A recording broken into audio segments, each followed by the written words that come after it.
and welcome to the No Taboo Woo Show. I'm Sandra Logan. And I'm Gail Chisholm. If you enjoy being a fly on the wall of deep and meaningful conversations between pals on all things spirituality, healing and personal empowerment, then you have landed in the right podcast. Enjoy today's episode.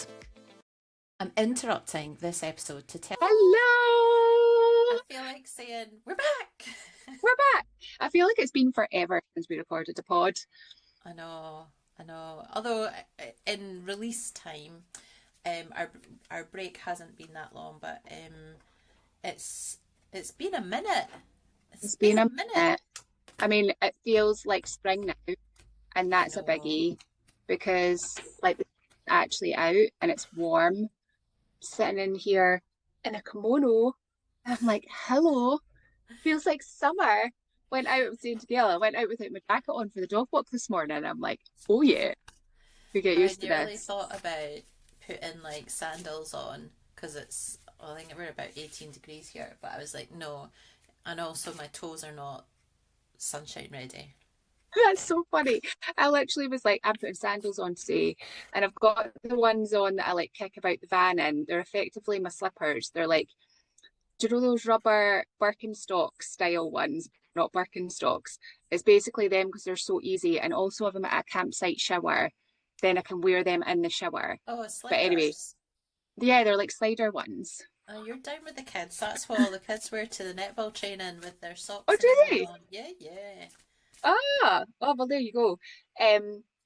So I put these on today, and I was like, I looked at my toes, and I was like, no, we need to do something with these, Sandra. So I actually gave myself a quick pedi this morning after I got ready. So painted my toenails, and I have one nail polish, which is like a sort of lilac colour. And I very rarely do my fingernails, but I like to have my toes done. It makes me feel a little bit put together. So yeah, I did my toes this morning. So it's quite cute. Check you out. No, getting to actually breathe, having been in boots and trainers for the last... I know. It's a long may this continue, that's all I can say, but we shall see. Gail's got the Ancestors deck. Yeah, what's it called? It's called Secrets of the Ancestors Oracle. And I'm going to just read this. So the deck does have a suggested single card pull, and it's called, now I'll apologise in advance for my pronunciation, it's called the Sankofa spread. That's how I'm pronouncing it. I'll spell that, which is Sankofa, and it's called the Go Back and Get It, and it's just a one card pull. And so we shuffle the deck, I close my eyes, and I'll say Sankofa boldly aloud, and I'll pull one card from the top of the deck. The Sankofa principle means go back and get it in the Twi language of the Akan people of Ghana. With this declaration and reading, we go back to receive knowledge that the ancestors have for us in this moment. So obviously I don't have a specific question, so I'll just look for clarity for the for us and the listeners. So look at, that's about 20 cards there. So what do we do? Say Sankofa boldly and aloud. Oh shit, that one wants to come out, I think. I know that's not the top of the deck, but I'm going to pull this one out because it escaped. Oh. It is the Huntress, and it says Soul Awakening. I'll hold this up to the screen for Sandra, and then if we do manage to put this on video, so I'll describe it for anybody listening. It is a Native American woman, I would say adult women, but not old women, so like 20s, and she has her hair in plaits, and she's got wings, and she's playing a flute. She's dressed very beautifully, and then underneath that, so it's almost like she's in the clouds, and then underneath that there are three women of different ages. So I'm going to just read the deck for the oracle. So this is about giving us clarity today. The Huntress. Ooh. Cycles are ending so that you can be renewed. You're moving towards a new era and looking back at the lessons learned. This may be a season where you're analysing your life. Signs and answers are being shown to you, but you must be willing to see them. You're in a period of sacred awakening. Continue self-reflection. The Huntress ancestor is traditionally... Oh, okay, this makes sense for the three people on the bottom. The Huntress ancestor is traditionally judge, jury, and executioner. She is all about accountability. This is a call to action. There is always a second chance. This is a time for reflection and reckoning. And the ancestral memory with this is the Huntress comes forward as Buffalo Calf Road woman, so a Northern Cheyenne warrior woman, and she wears the wings of the honourable great horned owl. The ancestral medicine with this is revelations are unfolding. This is a period of personal reckoning, pregnant with the opportunity for renewal and rebirth. Now, some of these cards in this oracle deck do have a tarot correspondence, and the tarot correspondence, for context, is judgment. And if you're looking for a declaration or affirmation, the booklet suggests, I lovingly release the past and make way for the future. Has this card given you any clarity, Sandra, that perhaps you might have needed today? Not particularly, like, however, first, what I would say is cool synchronicity is I was in Canterbury a couple of days ago in town, and there were a couple of people who were making bracelets and like Native Americans playing flute. And yeah, really cool synchronicity actually with you pulling that card. And I stopped and I sort of allowed myself to just be there and move a bit and just like soak up the music, because like flute and drums like really speak to me on a soul level.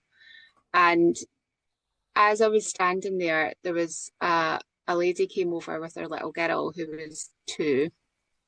And this girl, I'm not joking, she was the sweetest little thing. She was like a little angel, and she was like running in circles in front of the flute player, and her arms were wide, and she was like throwing her arms up in the air and giggling and laughing and dancing. And you know, it was just like the absolute epitome of like freedom of self-expression. I thought there was nothing holding that girl back in that moment. And she was like running up like this giant stuffed llama, and she was like running up and like feeling the Cute. llama and giving it cuddles, and I could see her looking at the other instruments that they had, and it almost as if like she was like, oh, I want to play, like I want to participate. But she was like just the sweet, it was just such a pure energy. I was watching this little girl and I thought, oh God, it's her world and we were just living in it in this moment. Like she was the main character.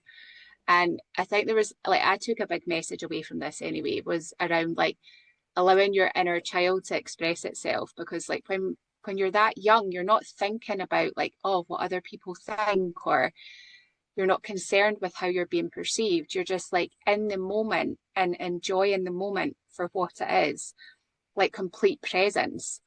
And I think that's one of the big messages with judgment, isn't it? Is because it's like judgment asks us to see how we judge others and how we judge ourselves, how we're afraid of being judged. And it's like a kid hasn't got that concept yet because they've not been shaped by the people around them. And especially at 2 years old, like it's just such a pure energy. And I feel like there's so much that we can learn from that. That's why kids are like such great teachers, because it shows you like just being yourself in the world and not getting up in your head and worrying about other people's perception of you. You can just live so much more freely.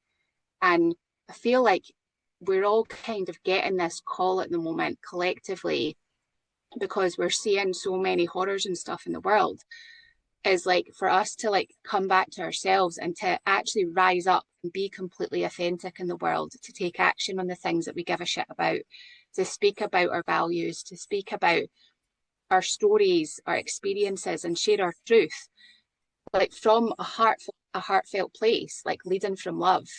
And sort of releasing this fear of whether it's like persecution or judgment or whatever it is that we've like internalized over our lives. It's like releasing that so that we can be more ourselves.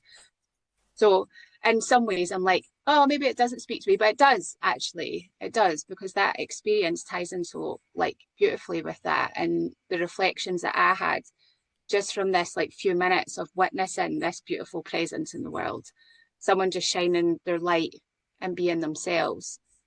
I think that invitation's there for all of us. So, what about you? So in the context of like clarity on something, um, like I think well, like there's an element around like seasonally we're really sort of really starting to come into spring. So a winter cycle is ending, and there is an invitation with spring for us to step into something new, and there is a renewal. So nature is naturally, nature is going through that at the moment. But for me, like looking at this from so like if I was to think, well, what for personally for the card for me. So if I was saying this is a card about giving me some clarity, is what I take from this is that something there's an opportunity for something to end here, for me to close out a cycle and to welcome in something new. But in order for that to happen, like I have to witness this any cycle, and that could be, you know, whatever's going on. And also um that I have to take, it's that taking the accountability for me in my life and how I show up in my values. Because if I don't take the opportunity to end the cycle and be accountable for my part in said cycle, there's no opportunity, there's no rebirth. We just go Mm, back to the beginning of the same cycle again. yeah. Um, what made me sort of giggle a little bit at the beginning was I just literally wrote an article yesterday about um on about on my Substack, and one of the things that was in there was I was talking about a cycle that I had on rinse and repeat, and and I suppose it's not necessarily an unwillingness. Maybe it was um I thought I was taking accountability for the cycle and what was happening, and the actions I was taking actually wasn't changing the cycle. It was just kept going on and repeat again. It was in relation to work. Um, and so it's interesting this card has come back out, and especially because it references like the accountability, the kind of the judge, jury, executioner type of thing, I you love know. And it's that. like, are you actually taking accountability for the right things, and what is it that you want for this cycle to end and something new to be to come in? Because, you know, I suppose it's just a reminder for me that just wishing something to end doesn't necessarily make it so, and that we need to take action. And then I suppose playing on what you were saying there around that kind of childlike energy is actually, if we go back and can look through the eyes of our inner child or another child, or how would a child describe this? How would a child look at this? What problems would they come? How would they solve this problem? Is actually, it gives you an opportunity to look through, have a different perspective on it, and you might then have a Yeah. different outcome. So So did you it's reach a conclusion in the article? Gail's yes, it Substack did. is, by the way, if you would like to go and check out Oh, Gail's it's called Substack, the Unstuck it is, Edit. The Unstuck there we Edit. go. I actually put it on a YouTube channel as well, so you can watch me witter on about it if you really want to as Love well. this. Um, which is actually me living more in alignment with my projectorness and my self-projected projectorness, which is all about talking. So, if you feel called, please go and take a listen. But the theme that I'm exploring this month is the cost of staying stuck. And so we start actually, I've called it the square peg tax. And this sense of, because I always felt like I was a round peg in a square hole. No, I was a square peg in a round hole, essentially. You're back. I just didn't fit. Yeah. And this was a cycle of what would happen is I would you know, I would be in the job, things would be great for a while, and then I would start to feel unseen. I felt it, like I just felt like I didn't really fit, or that sense of not fitting in that sector would amplify, and then I didn't go deeper. I thought that I could solve the problem externally by having a new job or going and joining a different company, seeing if I could get a promotion, working with different people, um, rather than actually look inward to what did I really want and what would actually make me happy. And the other bit that's interesting when you've talked about that sort of the lens of the child is in the article. I also so that I talk a bit about identifying the cycle and identifying you're on this rinse and repeat, and like listening to the call of something's not fitting here. And actually, as I touched on, we talked about this in a pod a bit before about this B plus life where everything's nice, everything's fine, and you know you've got all these sort of perceived good things sitting around you, but there's just something's just not off. But it's not off enough for you to go and do something about it. But I did reference, I don't know if this has been on your social media feed or not, but the trend of what were you like in the 90s? You were a young Oh, it's not child. reached me. I was a baby. I I was wasn't quite not a a baby. baby in the I was 90s. toddling about. But it's a really interesting perspective. So there was that that's been on my TikTok feed a lot with the Goo Goo dolls, which does actually always make me think of a certain person, like which I don't need that person to be coming into my mind really. And Okay. I was an ex. We always love a bit of referencing of an ex, don't we? Um, Mhm. but so that song plays a lot. But then the other thing, and which has also been coming on my feed, is around. Um, Obviously, I'm going to be 50 this year, and I think when you kind of get into this sort of middle age era, and this trying to embody a no fucks energy, but actually thinking about it's like do it for your teenage self.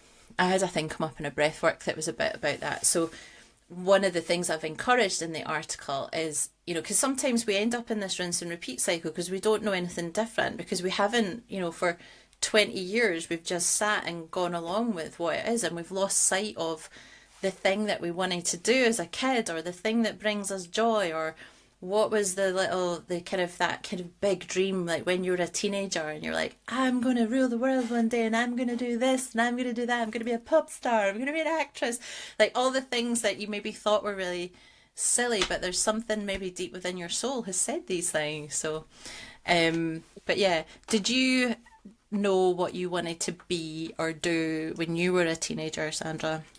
To be an actress. Did you? Oh, I Yeah. remember you telling me this. Do you I still wanted to have be a a theatre hankering? actress. Do you know what? It comes back to me every now and again. Still It's time. really interesting because there's always still time, and I do remind myself of that. Um, because when I was at school, I loved, I think this has also been a Pisces, by the way. Being a Pisces sun is like being tuned to like all different energies. So like something that I really loved was taking on the character of somebody else. Mm. I think there was part of it that was probably a bit of escapism for me as a teenager because I was like processing, I wasn't even processing, I had suppressed a lot of grief. So I had like a lot of like difficult emotions. And it was a way for me to like express myself in some Mm. way, even if it was through a different character. And so I went to like I did drama in school, I did higher drama, and I was part of a drama group, and then I went on to do dramatic arts at college. And like I loved that little chapter of my life because like going to college as well, it was like meeting completely different people, really out of my comfort zone, on bigger stages, doing stuff with like I can't remember what it was called. It was like the Leith Big Project or something like that. That there was all these little pop-ups around Leith in Edinburgh at the time. And it'd be great if they still did that. I don't know if they do. And doing these little mini performances in these obscure little venues and doing like totally different roles from the kind of thing I'd ever done before. I remember the lecturer that we had at college. He was brilliant because he really pushed you out of your comfort zone, and it wasn't as much because I was really about like, oh, but I don't have the like the costume or the wig to like play an older character. And he's like, this is where it's like about the embodiment. Mm. And it's interesting, isn't it? Embodiment. And then you're thinking about like how that ties into the whole spiritual journey. But anyway, and it was really about like connecting with the character through your voice and Mm. through how you moved your Mm. body and all these things. So it was really, really fun. And like totally pushed me out of my comfort zone, but also did so much for my confidence Mm. and like being on stage and showing up even when I was shitting myself. And also like the energy of like anybody who's ever done any sort of theatre performance, like dance or anything like that, there's something so beautiful and unique about coming together with a group of people on a project like that where you're all in it together. And like when you're rehearsing and when you get to the end and you're actually doing the performance and after it you're all buzzing, like the adrenaline I felt, Mm. and it's like a shared experience which is so special. And I always like, I felt like I thrived on that, like I really did thrive on it. And then after college I applied for drama school because I really wanted to go to drama school. I wasn't prepared for it, and when I look back now I can see that like I didn't spend the time with my lecturer at the time because they were more keen to get you to go on to do the next course at college. But I was all like, I want to go to do this at uni and blah, blah, blah. So that's, I'd set my sights on that. So I applied to a group of different drama schools, and I was like going through the audition process and stuff. And like one of them was even like singing, and I had never practiced singing. Like there's this story that runs in the Logan family that we're all tone deaf and stuff, and I internalized a lot of that. Actually, my voice isn't bad. I was My gonna say, voice I don't think just, you're tone deaf at all. I'm Like, I not mean, tone deaf. no, I'm not. And you, music has always spoken to me so powerfully, yeah. but it just needs practice and also like working with my tone, my own tone Mm. of voice, which is naturally quite low, instead of Mm. trying to make it something that it's not. Yeah. There's no Um, Bee Gees in me either. So I was really interested looking back because I'm like, you know, these things, these areas that I didn't feel confident in. And then I'd like rehearse my pieces for doing my audition and stuff. And I remember my dad, bless him, like he drove me down to Wales, to the Royal Welsh Academy of Music and Drama. And I did my audition there, absolutely shitting bricks. I was so scared. And I did it, and I didn't get a call back to do like the second part of it. It's And brutal auditions, isn't it? yeah, because I was like 19 at the time and it really crushed my confidence. And Surprised. like my dad is like, he was supportive in that moment. And I always look back Oh. for appreciate that. And it was like taking that road trip and spending a night down in Wales and stuff was really lovely. But when I think of him, he's a Capricorn. Like we've spoken about this before, and he's very much about like hard work. You get a Practical. Oh good well. job, and you're practical. Yeah, and so I Don't think it worry sort of about it. reinforced, yeah, it sort of reinforced the messaging to me that this isn't a safe option or a Mm. viable option for me to follow. So then I ended up going down the route of applying for, well, actually, I worked for full time for a year because I was like, fuck this, I'm going to run away and go and travel the world. And so I was saving up money to go and travel the world.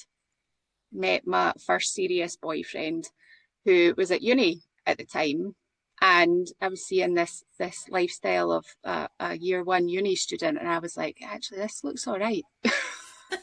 Dossing about, going out getting pissed all the time, and I was like, I Yeah. could get involved in that. And I remember I changed my plans. Instead of going around and doing South America and everywhere that I'd planned to do, we did a few months around Europe instead over the summer. And I applied for uni at the time and I ended up going into doing retail business. So that took me on a completely different trajectory, career wise. And it's so funny because like I feel like sometimes I don't feel like I've gone completely full circle, but I feel like I've sort of come back to a lot of like what I took from actually doing drama and performance, because like showing up on social media, having a podcast, things like that, it's still a form of expression, isn't it? But Mm. it's not the same. And Yeah. so part of me does wonder. I think there's always a part of me that is a bit like, Sandra, what if you actually went for that dream? What if that was there? Because that's what your soul really wants to do. And everything else is just part of. And it's interesting because I've had a lot of ideas around like over the years around like how even in like, you know, Hollywood and stuff like that, there needs to be a shift. And I think this year we're going to see a lot of shifts, like astrologically, in terms of like celebrities Mm. and the people that we idolize and all of these kind of things. I think there's going to be a restructuring of that. And it's already really happening in the rise of like influencers and stuff. Like we've got a lot of people, you know, creating on social stuff, really high quality content. And it's reshaping how we perceive like what is possible for each of us on an individual level and also collectively. Yeah. Um, and so part of me is like, how would it look? How would it look? I don't know. So this is me basically saying in a roundabout way, I've not ruled it out because I also don't believe that it's ever too late. If I did want to No. get back into it, I think a lot of it is the opportunities that come round and also your willingness to be out there. And like another side note, which is interesting, is that when I came back, when I moved back from Australia, and this is where the things sort of weave into your story, right? Is I applied to be an extra in film and TV. And so I was signed up to this agency in Glasgow and I was doing like just like little, literally behind the scenes. I remember there was a movie, I want to say it was called Ayat, Ayat. I've never actually watched the movie. I've not seen myself in it. But we went to the Dome on George Street. That's where it was, the scene was done. And the director came up to me afterwards and said, um, that he said, you look really great on camera. I think that you would do well in another role. Can you send over your CV? And gave me his card with his contact details. And my ego was so fucking loud. It was like, Sandra, you've not done drama since you were at college. Like you have no experience for most, I think it was about a decade at that point. Mm. Um, maybe even longer actually. And I was like, my inner critic just got the better of me. And I didn't send it. I didn't pursue it. I didn't take a chance. Sliding And doors. it's like total sliding doors moment. Like I could have been on a completely different path. And like I always do believe that like we're right where we're meant to Yeah. be 100%. for whatever reason. However, it's like you do sometimes wonder, like, what if I had taken that chance? What if Mm. I had said, you know what, I don't have a lot of experience, um, but I didn't. So if by some miracle that this lands in a Well, do you know, hello, I was just I would thinking, be open to opportunities. yeah, like as you were talking, so the lady who played Hyacinth Bouquet in whatever that program was, right? She died last year, I think, at like 96 or something. But she didn't start acting until she was in her 40s. Um, I'm Mm. sure there's a thing about Helen There's a Mirren as few well. actors. Yeah, absolutely. Um, but it was Mm. interesting the thing you then touched on about like influencers or like this creativity on social media and so on and what you can do with like your phone these days.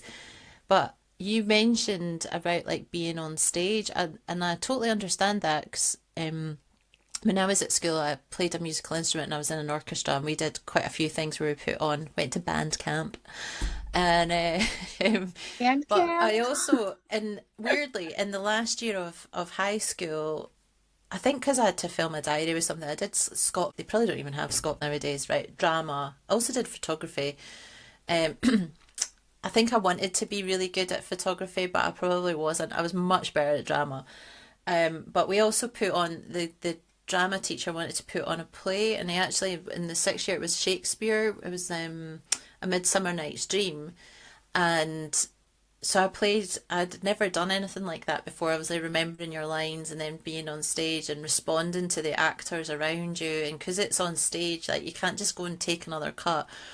And it's really interesting, like how like those sorts of memories I can still like imagine how that felt when you went on stage and then working with the other people, and interestingly that triggered my friend because my friend Fee, she didn't want to star in the show, and she ended up the Mr. Lambert Roddy, he said to her, why don't you be my stage manager? She was like, what's a stage manager? Didn't know anything about that. She is now an amazing production manager. She's been working in theatre since she left school. He helps That's her so get her. cool. Yeah, it just like this random for her. Oh, I've got goosebumps. Like that kind of her sliding doors moment. And then she was just like, fuck, I love this. Um, and it's interesting, isn't it? Because you So think, cool. we've talked a bit about like creativity and how that can fill your soul, and actually, these things can push out your comfort zone, and actually, there's an opportunity for development there. But it's interesting when you sort of reflect on it, and as you were saying, like you opted for door B instead of door A at that time. But I think given all the work you've done now, like if that was to happen, you might not choose the same again, or am I speaking out of turn? Do you think you would choose the same Don't again? know. I'd Like have if to you got feel presented into with it. it today with who Or you choose are the same. today? All right, no, Like I if would have you'd I done would have something gone like, for it. so like I don't know, like you've gone and you've been an extra on something like next week, and then the director says the same to you, would you choose differently with this version of who you are? Oh, 100%. 100%. Do you feel like, Yeah. I'm so yeah? much yeah, because I'm also like because I'm so much more, I'd say I'm more secure in who I am. I Hmm. know myself now. I didn't really know myself and I didn't value myself the way that I do now. And I feel like it's a journey of like continuous growth in that respect. But I think that an opportunity coming up like that now, I would approach it completely differently. And also be my own cheerleader. Because I feel like that we Yeah. underestimate the importance of cheering ourselves on and giving ourselves encouragement in the moments where we're feeling like, that's scary, I can't do that. And it's being that voice of reason and giving you the encouragement. I feel like I would be a much better cheerleader for Mm. myself now. Um, and also getting to experience something else and like, having a milestone birthday, it does like it shifts your perspective and you look at life and think, we're not here forever. I would say like, we're here for a good time, not a long time. And it's making the most of the opportunities that are available to us. Mm. And some of those come through our own action, right? But I also don't believe that we need to chase the things that are meant for us, but still be intentional about where is it that you're going. So sometimes I do wonder, it's like, you know, what if I just, completely redirected my energy and went back to that path? Because and this is the thing, is like the options available to us, right? And I think that was part of like the grief that came up around when I turned 40, was looking at like all the different paths that I could have taken over the last 40 years and all the different possibilities that didn't come into being yet. And then it's like, yeah, we can grieve the old parts of us, the things that didn't turn out the way that we expected or didn't go the way that we had hoped. But it doesn't mean that then things aren't possible for the next chapter. Like every day is another possibility to start anew. So, and Mm. I think spring and Aries season and all of the energy around us, it is sort of asking us to set your sights on where it is that you want to go and don't be afraid to go for it, because the energy is like, it's fiery and it's passionate Mm. and it's like, what are you passionate about? What are you excited about? And where is it that you want to head next? I So, know. I just went back to the little booklet there because in terms of that, the clarity around it, it's reminding us that signs and answers are always being shown if you choose to witness them and to see what's going on. Um, and then the other line that really sticks out on the page for me is there is always a second chance. I think that's important for us to remember, isn't it? That just because we've been living a certain way, and it could be like we were just talking there about, like you could do a complete pivot and go and work, like do something totally different. But it could be as simple as like your hairstyle, like yeah, just because you've been had something or live in a particular way doesn't mean to say you can't change it. Or like if there is that kind of, there's been a hankering for you to do something, or you've always had a calling, and maybe you listen to that kind of the shoulds and the practical parents going, oh, how are you going to pay your bills with that nonsense? Blah, blah, blah. Um, it's but that's the thing. There's always an opportunity if you choose to look for it. yeah, So Exciting. I look forward to how this is going to reflect and percolate with you, Sandra. And then you're I like, I've know. auditioned. Evidence. I've joined. I was going to say I've joined a dance troupe, but like a theatre company. I There is know. something Who magical about knows? theatre, though, and I do love when I get to go and see actually to the theatre to watch. I've not been to the theatre for so long. Oh, I know. Neither have I, and I would Mm, love to do that, but also being a part of it as well. It's the energy when you're in the theatre. It just feels so much more potent. It's like when you go to see music live as well. mm. I'm really interested to hear from people and find out if you have had a sliding doors in your life and what clarity this podcast has brought you today. Share with us in the comments. We would love Mm. to hear. And remember, it is never, never too late for a second chance. Never 100%. ever, never ever. I don't know. Is it like Mary J. Oh, Blige or something? I never. No, it's never, not. It's ever, ever, ever. forever, ever, forever, ever. I'm sorry, Miss Jackson. Oh, yeah. Oh, I ever. See, she can There we sing. go. Oh, well, tone deaf. And on that note, dear listener, have a beautiful day. Thank you for Thanks being for here. listening. And until the next time. Bye. Thanks for listening to today's episode. If you have enjoyed what we were chatting about, please leave us a comment. We'd love to hear what landed. And please feel free to share this with a pal if you know anyone who would be interested. Until the next episode. See you later.